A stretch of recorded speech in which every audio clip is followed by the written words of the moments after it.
आज पहाड़ के लिए पलायन एक नासुर बनता जा रहा है। लगभग प्रत्येक गांव खाली होते नजर आ रहे हैं। परंतु इस पलायन को रोकने के लिए घनसाली के ग्राम धोनी के रहने वाले अवतार सिंह नेगी जी ने 1995 में माउंट वैली की स्थापना की थी, जिसके माध्यम से वो लगभग कई गांवों में अपने प्रोजेक्टों के जरिए काम कर रहे हैं और कई उन्होंने उत्पादों पे भी काम कर रहे हैं। देखते हैं नेगी जी को ये उद्देश्य, ये प्रेरणा कहाँ से मिली है। नेगी जी, हाँ, नमस्कार आपका केंद्र जी। एफएम में नमस्कार स्वागत है। केंद्र जी, धन्यवाद आपका, बहुत बहुत शुक्रिया, यहाँ पे आपका बहुत स्वागत है। मैं अवतार सिंह नेगी और मैंने 1985 में जो है पोस्ट ग्रेजुएशन किया उत्तरकाशी से और सोचा कि पहाड़ से प्लेन्स की ओर पलायन किया जाए। 3-4 साल तक मैं दिल्ली में रहा, सोचा समझा देखा वहाँ पे, और मुझे लगा कि अनकम्फर्टेबल लगा कि और मुझे वहाँ से छोड़ने के लिए मजबूर होना पड़ा। वहाँ की हवा, वहाँ की भीड़ भाड़, आओ हवा और वहाँ की जो लूट खसोट है, उससे मेरा मन कुछ, पहाड़ में रहने वाला था तो कुछ सोचा कि कुछ अपनी तरफ कुछ करूं। मैं यहाँ पे आया 1993 में और 2 साल तक मैंने यहाँ पे देखा कि क्या कुछ मिस गैप है, मिस मैच है। सरकार द्वारा बहुत सारी योजनाएं चलाई जाती थी जो तक लोगों तक नहीं पहुँची थी। जागरूकता की कमी थी, कुछ सरकारी विभाग द्वारा भी कुछ इस तरह का रवैया था कि वहाँ तक नहीं पहुँच पाती थी। और जब मैंने यहाँ पे देखा कि महिलाओं की स्थिति बहुत ख़राब है, तो मुझे लगता कि मुझे अपने घर से, अपने क्षेत्र से कुछ करना, एक बड़ा स्वप्न को लेके था कि कुछ करना है और जो गांव में ही रह के कुछ करना है और गांव में से ही अपना विस्तार करना है। तो मैंने यहाँ पे देखा महिलाओं के साथ बहुत कार्य का बोझ था। बहुत सारी कुछ सामाजिक समस्याएं थी, कुछ आर्थिक थी, कुछ राजनीतिक थी, इनकम जनरेशन का कुछ जरिया नहीं था। तो मैंने यहाँ पे छोटे छोटे ग्रुप बनाए और संगठन बनाए। महिला मंगल दल हुआ करते थे लेकिन फंक्शनल नहीं थे। मैंने उनका रजिस्ट्रेशन किया, ब्लॉक में जाके, जखोली हमारा ब्लॉक पड़ता था, वहाँ पे जाकर उनका रजिस्ट्रेशन किया और छोटे छोटे उनसे संगठन के माध्यम से छोटी छोटी बचत शुरू की कि आप बचत करो, आपकी बचत आपके पास रहेगी, बैंक में खाता खोलो। पोस्ट ऑफिस में एक कन्या धन योजना योजना थी, उससे मैंने यहाँ पे पोस्ट ऑफिस में खाते खुलाए 300 महिलाओं के। और तब महिलाओं को कुछ लगा कि पहले पहले तो मैं बड़ा उदास था, हताश था कि पोस्ट ग्रेजुएशन करने के बाद बड़ा रोता भी था और कि कैसे मतलब लोग प्लान। नेगी जी, क्या क्या कठिनाइयाँ आपको, क्या क्या परेशानियाँ पहले आई, क्या क्या दिक्कतें आई, क्या स्थिति थी, कहाँ से शुरू किया, कहाँ से इसको शुरू किया, गरीबी की स्थिति थी। हाँ, मैं बहुत अच्छे परिवार से नहीं हूँ, मतलब बहुत काफ़ी गरीब परिवार से आता हूँ। और ये है कि भोजन पूरा हो जाता था खेती में काम करने के पश्चात। और काफ़ी चैलेंज मैंने देखे हैं ज़िंदगी में। मैंने मजदूरी करके खुद पढ़ा है। मजदूरी के समझ जाए, कॉलेज के पढ़ने के बाद कहीं छोटा मोटा काम कर लेता था और स्वयं पढ़ा हूँ। मेरे गुरुजी हैं एक डॉक्टर के एस असवाल, राष्ट्रपति पुरस्कार से सम्मानित हैं। उनका बहुत बड़ा सहयोग रहा और मैं उनसे बहुत प्रेरणा लिया। उनके पिताजी भी चिरंजी लाल जायसवाल जी थे, जो कि मतलब टिहरी में रियासत में उस ज़माने में प्रिंसिपल रहे पीआईसी में। और उनसे मुझे बहुत कुछ सीखने को मिला मतलब। और फिर मैंने यहाँ पे जब देखा कि छोटे छोटे संगठन बनाए जाए, उन संगठनों के साथ जो हमारे कुछ बचत को लेकर सरकारी स्कीमें उनको दी और उनकी बचत धीरे धीरे काफ़ी बढ़ने लगी है। और उनको धीरे धीरे समूह बनाया और उनको खेती से जोड़ा, पशुपालन से जोड़ने का प्रयास किया। और इस समय हम जो है, पहले हमने छोटे 5 गांव से शुरू किया, 12-13 साल तक अपने ही गांव में काम किया। यहाँ पे काफ़ी लोगों से मेरा इंटरेक्शन हुआ, काफ़ी फंडिंग एजेंसियों के साथ, कुछ विदेशियों के साथ संपर्क हुआ और धीरे धीरे लोग जो है एक से जुड़ के हज़ारों में जुड़ने लगे। हमने 500 के आसपास यहाँ ग्रुप बनाए हैं, जिसमें सभी 200 फंक्शनल हैं और 800 गांव में हमारा काम है टोटल। उत्तर प्रदेश उत्तराखंड में हम काम करें, टिहरी चमोली, टिहरी उत्तरकाशी, रुद्रप्रयाग हरिद्वार में, और यूपी में हाथरस और सहारनपुर में। हमारा जो मुख्य फोकस है किस तरह से, एक तो जैविक पे फोकस है। नेगी जी, आज खेती बंजर पड़ती जा रही है, जैविक खादें खत्म होती जा रही है, बाजार की खादें, तो आप क्या कहना चाहेंगे कि किस तरह से आपका उद्देश्य है कि हम किस तरह बागवानी कृषि में अपने को फिर एक स्थापित करें और इस पहाड़ को फिर आबाद करें। पहाड़ का जो सबसे बड़ा दुर्भाग्य है कि जो हमारे खेत हैं बिखरे हुए हैं, चकबंदी नहीं है, तो यहाँ पे बहुत कुछ करना मुश्किल होता है। बट ये है कि हम किस तरह से कम ज़मीन में अधिक उत्पादन करें। उसमें एक फसल संकरीकरण होता है। धान को संकरण करके एक बीज को कम समय में उसको नर्सरी डाल के कम समय में उसको प्लांट करते हैं। उससे धान से 25 से लेके और 45 से 60 टेलर आते हैं और उससे उत्पादन 3 गुना होता है। उसमें हम जो प्रयोग करते हैं वर्मी कंपोस्ट, पंचगव्य, मटका खाद, 5 पत्ती अर्क, लहसुन मिस्ट पेस्ट, इस तरह के जो घर में बनाए जा सकते हैं जिसमें कोई कॉस्ट ना पड़े, जैसे दही हो गया, दूध हो गया, मट्ठा हो गया, मक्खन हो गया, गुड़ हो गया, केले के छिलके हो गए, गाय का मूत्र हो गया। इस तरह से हमने बर्मी वास और केंचुए हो गए, तो इस तरह से हमने काफ़ी यूनिटें बना रखी हैं बर्मी कंपोस्ट की। एक सीबांस खाद बनता है जो कि कहीं से कोई बाजार से कोई चीज़ नहीं लानी पड़ती, जो हमारे घर में है, और उससे खाद बहुत अच्छी बनती है, उत्पादन 2 से 3 गुना होता है, और ये टोटल ऑर्गेनिक फार्मिंग में। इसी को लेके हमारे कुछ अभी हमने फिर उसके बाद जैसे मैंने कहा कि समूह में संगठन में शक्ति होती है। हमारे 3 फेडरेशन हैं जो महिलाओं के। एक चम्याला सिलेक्शन है जो टोटल कृषि को लेके काम करता है, कृषि और कृषि बीज को लेके, सब्जी को लेके, अदरक, हल्दी और लहसुन प्याज को लेके। और दूसरा संगठन जो एक उमंग डेयरी है, उसका पिछले साल का टर्नओवर था 1 करोड़ 3 लाख के आसपास। वो जो है अपना दूध बेचते हैं, उनका अपना एक संगठन है, और उन्होंने एक टाटा टी की एजेंसी ले रखी जिसमें 12 लोग उसमें काम करते हैं। 30 क्विंटल चाय प्रति मंथ जाती है, जो बाज़ार में उसका अगर 200 रेट है तो उस महिला को 172 रुपये में मिलेगा। इतना उसको फ़ायदा हो जाता है एक चाय को, और उस संगठन को 15 से 20 हज़ार रुपये पर मंथ कमीशन होता है। उसके 7 लोग जो है एम्प्लॉयर हैं जो कि उस काम को करते हैं रोकने के लिए। नेगी जी, जो दूध की बात कर रहे हैं कि दूध कहाँ से आता है, दूध के लिए क्या है, जैसे गाय का है, भैंस का है, या क्या बोलते हैं उसका बनाया जाता है, क्या कहते हैं, भट का दूध बनाया जाता हाँ, है जी। मैंने कहा कि जैसे हम लोग पहाड़ में रहते हैं ना, हमें सोचते हैं कि पहाड़ में जो चीज़ है उसी को हम प्रमोट करेंगे, बाहर से कोई चीज़ यहाँ पे सर्वाइवल नहीं हो सकती। बड़ा चैलेंज होता है, डॉक्टर नहीं मिलते हैं, फॉडर सही नहीं। हमने बहुत सारे फॉडर जो है मनरेगा के साथ जोड़ के, सरकार के साथ, ब्लॉक से लेकर और स्टेट गवर्नमेंट तक जो है इसकी एडवोकेसी की है, मतलब जगह जगह अपर सचिव को लेकर भारत सरकार तक स्टेट गवर्नमेंट ने। और मनरेगा में हमारा बहुत बड़ा हाथ रहा है शुरू से इसको इम्प्लीमेंट करने में, जगह जगह मॉडल बनाने। कई मॉडल हमारे हैं भी जो है कि घास पाउडर को लेके, जो हमारा दूध है, जो घर में जो गाय है, उसी भैंस है, खास करके पहाड़ में भैंस है, भैंस से कैसे हम ज़्यादा दूध निकालें, उसमें हम क्या करते हैं, सबसे पहले इनपुट और आउटपुट दोनों सुविधाएं देते हैं। नेपियर हो गया, कीकोई हो गया, और ये आपका सहतूत हो गया, और कई तरह की घासें हैं जिनको हम लगाते हैं, और उससे जो है अच्छा वो चारा निकलता है। चारा को कैसे कुछ टाइम के लिए रखें, उसके लिए चारा को संरक्षित करने के लिए वो बनाते हैं। और उसके बाद जो है कैसे दूध की यील्ड यहीं से बढ़ाई जाए। बैंक से लोन दिलाते हैं, जो भारत सरकार के DED स्कीम है। पिछले बार यहाँ से 60 लाख का स्कीम उत्तराखंड ग्रामीण बैंक से हुआ था, नाबार्ड के माध्यम से, और 100% उसका रिकवरी हुआ है। तो महिलाओं का अपना संगठन है, वो अपनी 2 तारीख को, हर 2 तारीख उनकी मीटिंग होती है, कितना आया, कितना गया, कितना पैसा, एक बिजनेस प्लान भी बनता है, मतलब।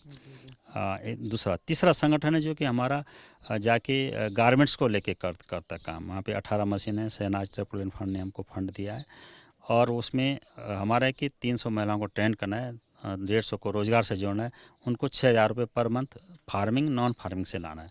तो जो मैंने देखा कि महिलाओं का रुझान जो है खेती की बजाय उसमें ज़्यादा है, जो गारमेंट्स का हम काम कर रहे हैं। बहुत उत्सुकता से लोग उसमें आते हैं, और कुछ बड बेरा भी हमारा बद्रीनाथ के ऑर्डर DM बद्रीनाथ ने दिया, DM टिहरी ने दिया, और भी कई जगह ऑर्डर्स आते हैं उनके फेडरेशन के। आपका आने वाला समय में क्या लक्ष्य रहेगा, क्या उद्देश्य रहेगा कि किस तरह से और विकास किया जाए, और इस माउंट वैल्यू को पूरे जितने गांव हैं माउंट में, जितने भी हमारे पहाड़ी गांव में, वहां तक पहुंचाया जाए और हमारे गांव को संपन्न किया जाए? तो क्या उद्देश्य, क्या खाका आपने तैयार किया इसके लिए? अभी जो संगठन की जो एनुअल बैठक होती है, प्लानिंग होती है हमारे जो फेडरेशन की, उसमें अभी हमारे 7 प्रोडक्ट इसमें निकल गए हैं, और हम इसमें कोशिश करेंगे क्वालिटी अच्छी हो, बेहतरीन हो, इसका मार्केट पकड़े, जगह जगह पर ये जो ऑर्गेनिक चीज़ें वो पहुँचें। उसके लिए हमारे पास लिटरेचर होता है, और भविष्य में होता है कि किस तरह से जो हमारी जो महिलाएं हैं वो आत्मनिर्भर हों। और इस पहाड़ से हम जितनी चीज़ें हम आप करते हैं किसी काम की नहीं है, कंडाली है, भीमल है, आपका भी हेम्प है, भांग है, काफ़ी चीज़ें यहाँ पे बहुत संभावना है जिनके, जैसे अभी यहाँ पे कम से कम इस आने वाले साल में 100 क्विंटल हल्दी आने वाली है, लाखाडोंग वाली, जो हमने मिजोरम से मंगाई थी, जिसमें 7 पॉइंट कुछ कर्कुरम होता है, 7.1 कर्कुरम होता है। तो कोशिश है कि इस ज़मीन से हम कैसे जो है आत्मनिर्भर हों। कम ज़मीन है बस, उसमें कैसे अधिक उत्पादन हो, मल्टीपर्पज़ क्रॉप कैसे लेके, उसमें हम कोई केमिकल फर्टिलाइजर का, गोबर जो लोकल हैं उस खाद का प्रयोग करते हैं। नेगी जी, सरकार का क्या सहयोग रहता है, और जितने तमाम NGO हैं, विश्व बैंक है, किन किन लोगों का सहयोग मिलता है इस पहाड़ के विकास के लिए? हमको जिस तरह के CSR हैं, टाटा हैं, बड़े बड़े अच्छे लोग हैं जो कि इसमें बड़े उस तरह से पैसा देते हैं, उसका अच्छी मॉनिटरिंग करते हैं, और अच्छा एक ब्रांड स्किल देते हैं। सरकार भी बहुत अच्छा प्रयास कर रही है।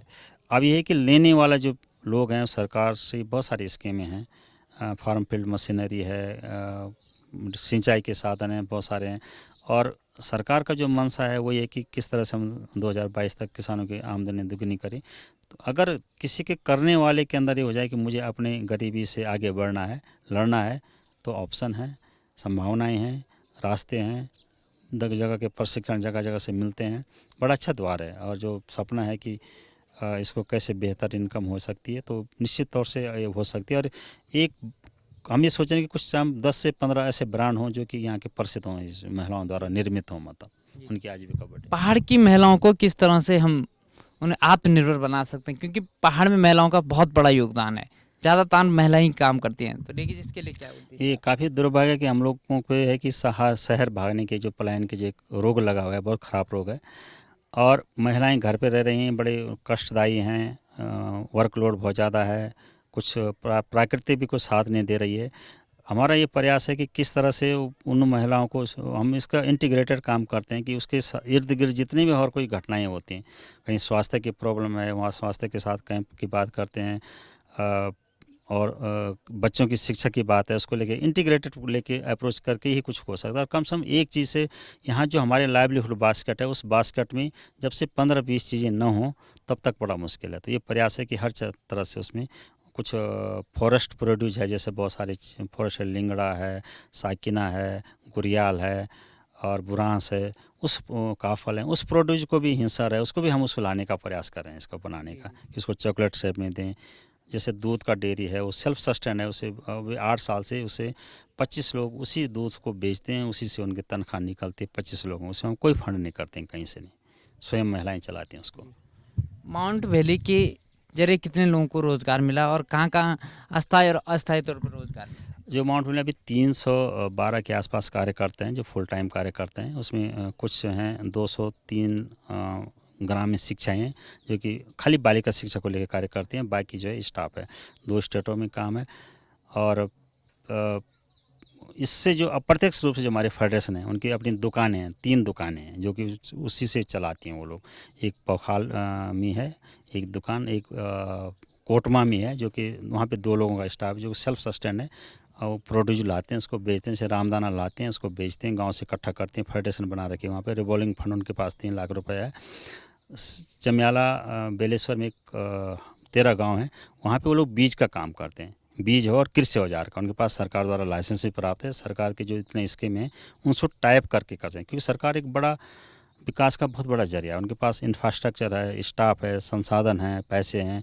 तो हम कोशिश करते हैं कि सरकार का पैसे कहाँ लिंक करें, डब टेलिंग करते हैं कि इतना पैसा हम दे रहे हैं, इतना पैसा आप दो, और तभी जाके कुछ हो सकता है। ये सब जब सरकार अच्छी सकारात्मक सोच है, काम कर रही है, लोगों को आगे आना चाहिए, महिलाओं को, और आ रही हैं, बड़ा एक परिवर्तन आया। आप देख सकते हैं, जहाँ हम काम करें और जहाँ काम नहीं करें, वो एक देख सकते हैं, लोगों से पूछ सकते हैं, वहाँ जा सकते हैं। राज्य की त्रिवेंद्र सरकार और जो एक नई अभी हमें मोदी सरकार बनी है, फिर उससे आप क्या उद्देश्य क्या उम्मीद करते हैं कि क्या?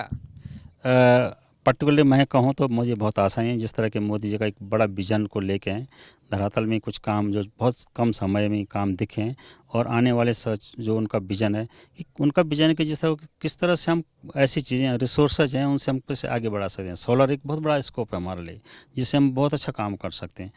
ऑल ओवर रोड का है, सैनिटेशन का है, बगैर पैसे दिए हुए, मतलब उन्होंने बैंक खाते खुलवा दिए। तो एक शुरुआती दौर में अच्छा विजन दे रहे हैं, और मुझे उम्मीद है कि लोगों को उनका साथ देना चाहिए, कुछ कुछ खुद भी करना चाहिए। जब तक हम कुछ नहीं करेंगे, आमने सामने वाला बहुत कुछ सोचेगा, हमको पहल करनी पड़ेगी, बड़ी निष्ठा से, ईमानदारी से, कर्तव्यनिष्ठ होकर और मेहनत करके, मतलब तो कहीं ना कहीं मुकाम हासिल होता है, मेहनत बेकार नहीं जाती कभी। पहाड़ में बागवानी और खेती के लिए किन किन चीज़ की अपार संभावनाएं हैं? यहाँ पे पहाड़ में सबसे अच्छा है कि यहाँ पे जैसे हिमाचल जैसा मॉडल बन सकता है हॉर्टिकल्चर में, क्योंकि हॉर्टिकल्चर एक बार लगा दो, 1 टाइम इन्वेस्टमेंट है, पेड़ लगा दो, वो आप आराम से फल देते रहेगा। हॉर्टिकल्चर की बहुत संभावना है, वेजिटेबल्स की बहुत संभावना है, ऑफ सीजन वेजिटेबल्स की बहुत संभावनाएं हैं यहाँ पर। नेगी जी, 18 साल में सरकार और नौकरशाही पे सवाल उठे हैं कि उन्होंने पहाड़ के विकास के लिए कुछ नहीं किया। क्या हम भी दोषी हैं कि हम भी कुछ नहीं करते हैं? यदि सच में सरकार या अधिकारी दोषी है, आप क्या कहना चाहते हैं? आपने इतना बड़ा वैली खड़ा किया है, आपने तरह तरह के यहाँ पे पौधे लगाए हैं, अपने अलग बीज लाए हैं, उस पर प्रयोग किया, आप क्या कहना चाहते हैं? मैं कहता हूँ कि मुझे विकास करना है तो मुझे जब तक पहल नहीं करनी पड़ेगी, मुझे कुछ लगन से काम नहीं पड़ेगा, कर्तव्यनिष्ठ होकर काम तो कुछ नहीं हो सकता है।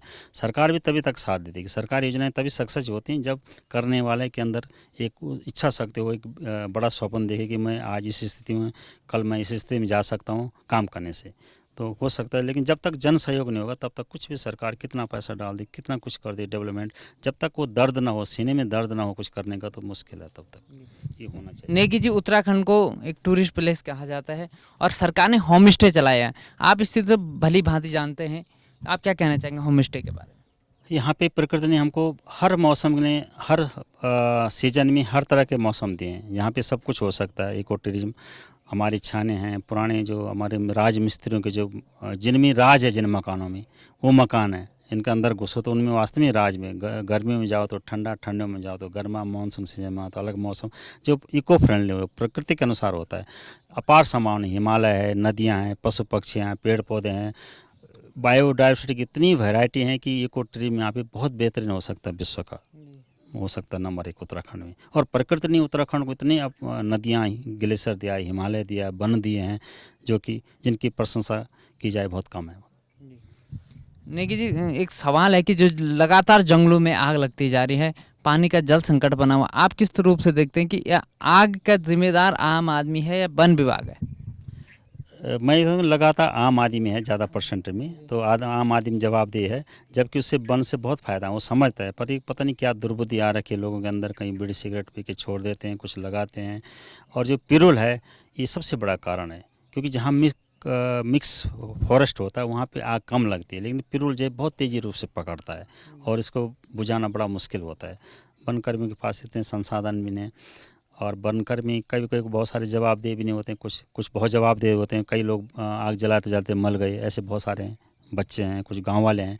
पर कुछ उपद्रव होते हैं कि इस गांव में 100 में से 5-10% तो इसको तो खोपड़ी ख़राब हो ही जाती है कि किसी न किसी इस तरह का जो गलत काम करते हैं। इसमें बहुत सारा बायोडाइवर्सिटी का बहुत नुकसान होता है, जो कि हमारे, क्योंकि पहले हमारे वाटर रिसोर्सेज कम हो रहे हैं, आने वाले 10 साल में पानी का ज़बरदस्त संकट हो जाएगा।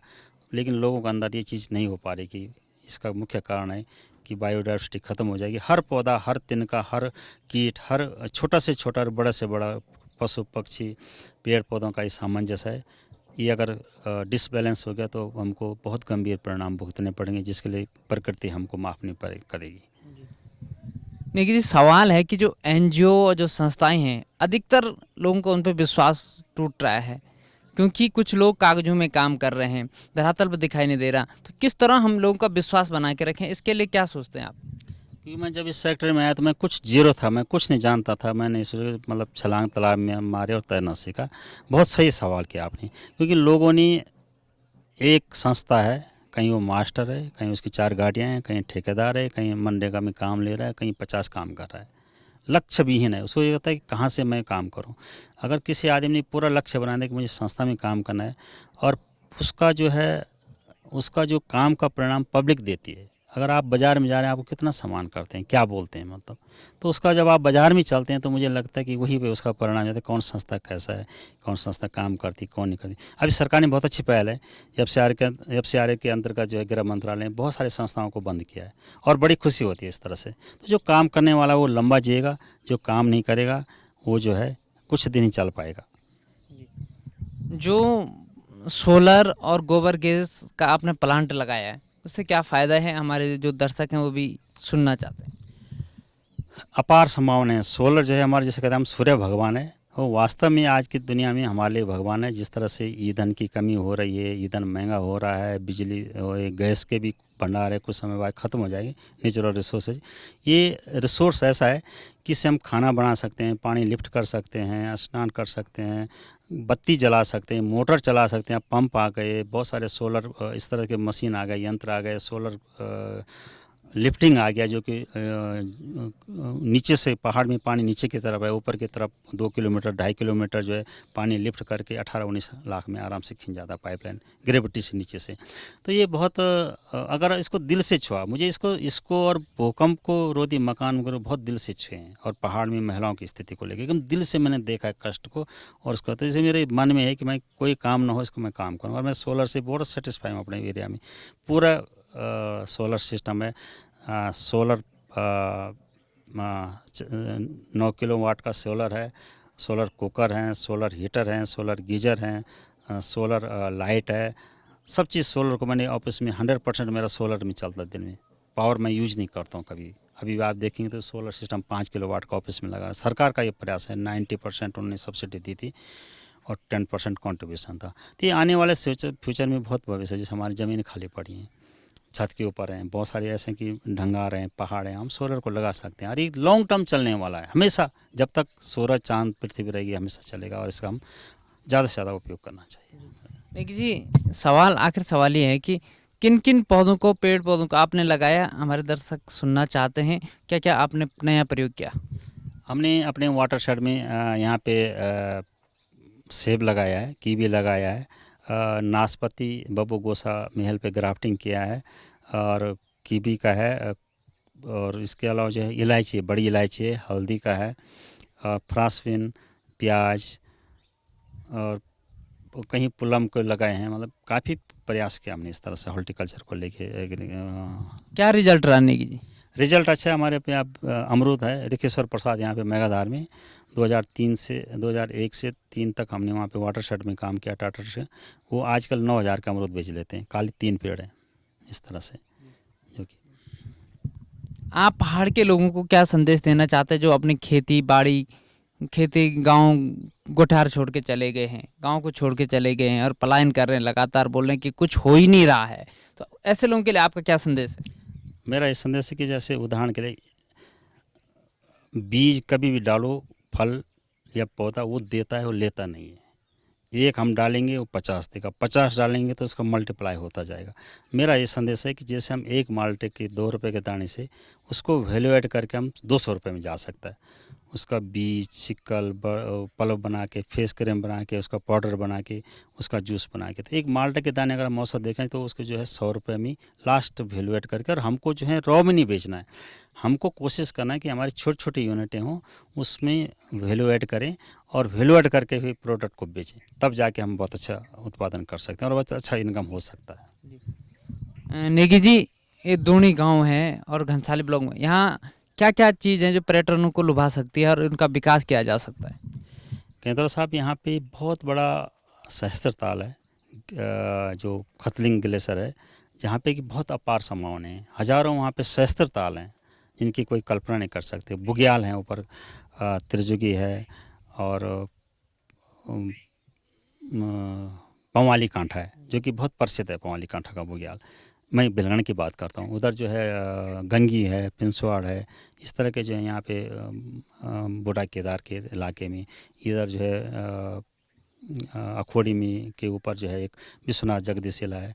बहुत संभावना है यहाँ पे होम स्टे की, पर्यटन की। मतलब नेगी जी, एक सवाल है कि हम हमारी संस्कृति, बोली, भाषा, रीति रिवाज सब भूलते जा रहे हैं। पहले आपने कभी बताया कि इस तरह का कोई खेल होता था बद्दी बदेन का, उसके बारे में ज़रा हमारे दर्शक भी सुनना। हाँ केंद्र साहब, यहाँ पे पहले यहाँ द्रोणी के बहुत बेड़ा बड़े प्रसिद्ध थे, और एक शिवचरण जी हैं, उनका भी यहाँ पे काम किया इसको लेके। एक गौण था, पहले वो खेलते थे, उसको कहते हैं बर्त खोलते थे।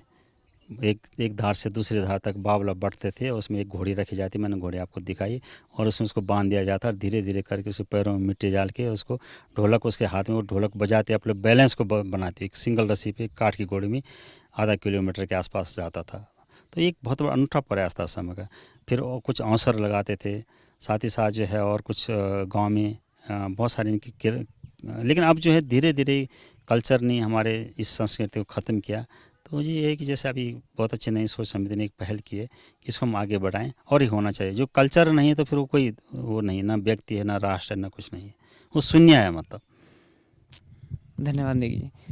और ये थे हमारे साथ अवतार सिंह नेगी जी दोनी वाले, जिन्होंने कहा कि यदि आदमी की इच्छा शक्ति मजबूत हो तो वो असंभव को भी संभव बना सकता है। इसलिए हमें पहाड़ को बचाने के लिए इस तरह के प्रयास करने पड़ेंगे, छोटे छोटे प्रयास, जिससे पलायन रुकेगा। हम सरकारों के साथ हमें भी अपनी कुछ पहल करनी पड़ेगी। नेपाल वन के खातर दोनी से दीपक कैंतुरा, दोबारा करो, एपीएन बोलना था ना।